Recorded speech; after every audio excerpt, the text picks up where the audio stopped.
This is Judy Shaw. I'm on the floor of the New York Stock Exchange. Joining me today is Mark Burg. Mark is a producer of Saw. We also have Tobin, actor known as Jigsaw in Saw. And also we have Oren Koules. Oren, forgive me. Oren Koules. Oren is also a producer. And Oren and Mark are the producers of the Saw franchise. And Tobin is the actor, Jigsaw, known from the franchise. Now, Tobin, I want to start with you. Give me a synopsis of the Saw franchise. And also tell me what moviegoers can expect with the upcoming installment, Jigsaw.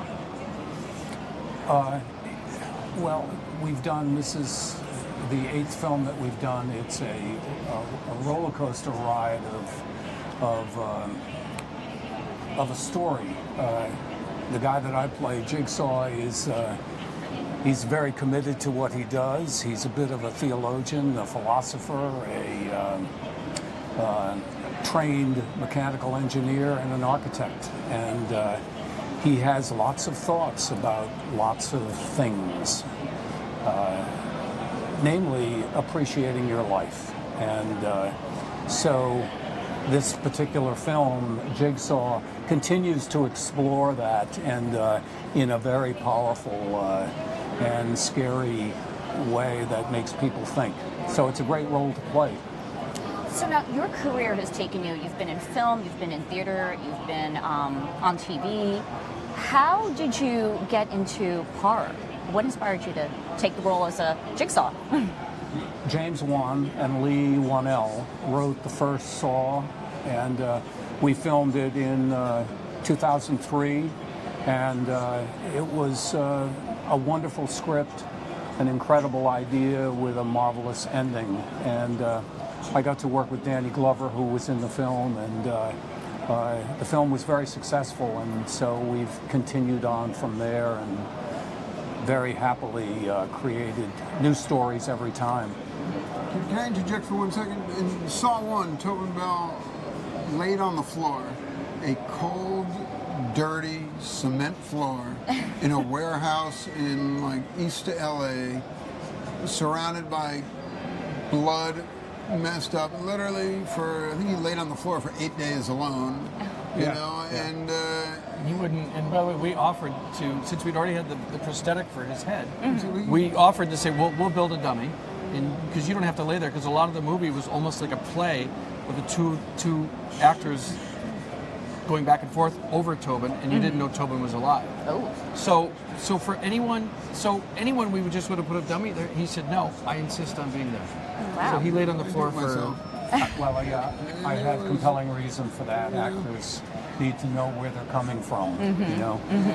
it was just one of those Admirable. remarkable experiences working with an actor that's that committed to doing it the right way. He's the first one there, he's the last to leave. Tobin will know everybody's line, he writes his and everybody else's. He also writes a lot of his own He dialogue. writes Wow, majority of his own dialogue. He's like, no, I think my character would come at it this way. Can I try something? Tobin And really just, takes on that role. Exactly, and there wouldn't be a franchise without him. So let's talk about that. So the franchise has been hugely successful. Tell me about the success of this film. I mean, you are now on your 8th installment. We did 7 in 7 years. Then we took a hiatus, and now we're back. And it just came the right story from the right people, the right idea. Just the timing was right. The last movie we did, 2010, grossed $135 million worldwide. And we kind of we could have done it sooner, but we were like, no, let's wait. There's no rush. Now And you've also made it into the Guinness Book of World Records. Yeah, that, we're there now. I'm sure it or something will pass us one day, but as of today, we're the highest grossing worldwide franchise. We kind of like that. Why do you think this film resonates? Why have you lasted so long? I mean, to be able because to... of Tobin's character, where, yes, he's a murderer, yes, he's a killer, but he hasn't gone after anybody that doesn't deserve it. They really, if you look at the people that have been there, they've all done something that kind of, he kind of... Yeah, I think the films make people think. And, there are a number of different things that the films talk about. I'll go back to an idea that James and Lee had in Saw 1, which was the treatment of the terminally ill by the medical community.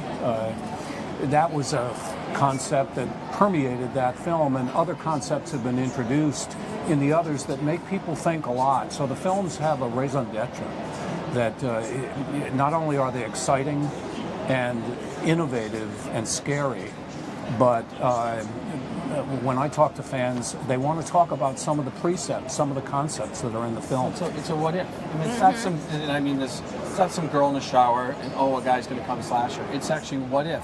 What if you and I were only one of us could leave this room? Right. You know. So it's a lot more what if. It's a lot more. We try to be thinking. Right. And some serious decisions to Well, be made. yeah, and you know, does karma exist or doesn't it exist? It's a big question in the Saw film. Tobin, how do you prepare for this role?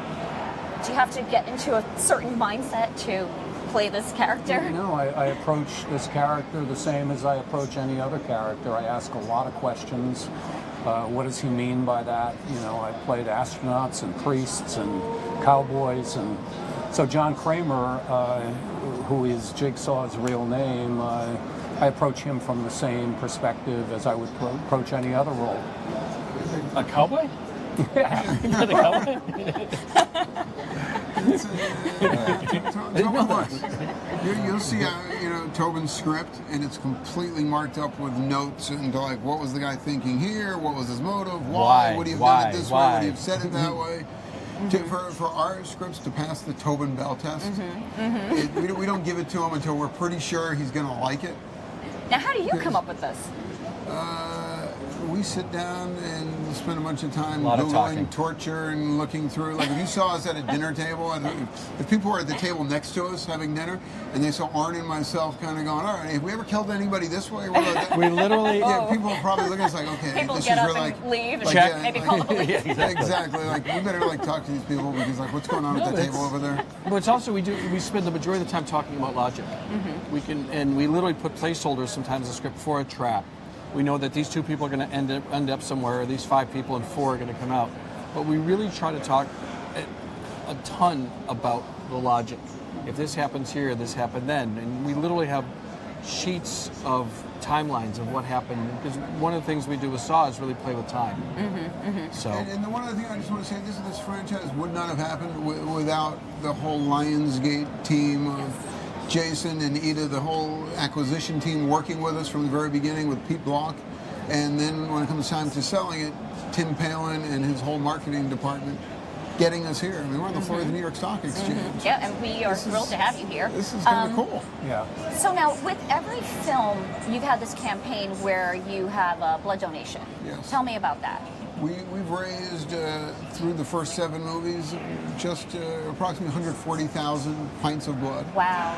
And this film, if you donate blood, you get a free ticket to the movie. Oh, that's great.